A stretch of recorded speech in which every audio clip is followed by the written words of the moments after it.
So I have a question, and maybe you listed and I missed that. What are your assumptions about the network topology, the network graph, right? So a lot of Byzantine resilient algorithms implicitly actually assume a connected graph, or you need, if you're relaxing that, you need to have f+1 or t+1 disjoint paths. Do you have any assumptions about that? Yeah, so our networking assumption is that we assume that every node has an authenticated channel that they can communicate with each other with, and that messages can be maliciously ordered by a network adversary, but cannot be prevented from eventually arriving.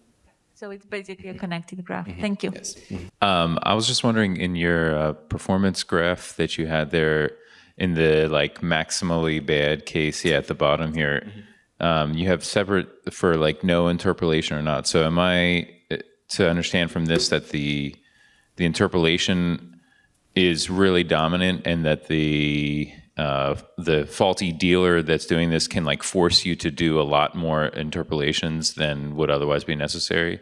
Yeah, so I did gloss over that part of the graph due to time, but essentially the story behind that is, so we need to do interpolation of these evaluation proofs for hbACSS 1.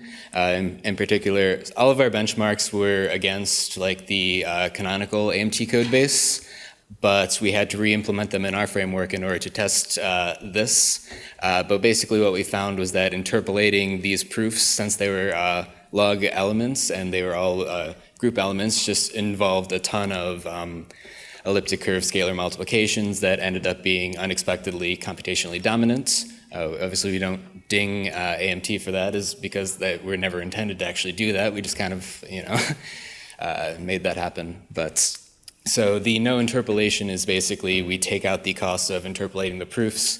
If you're using like a constant size proof scheme, then those costs would be a lot less anyhow.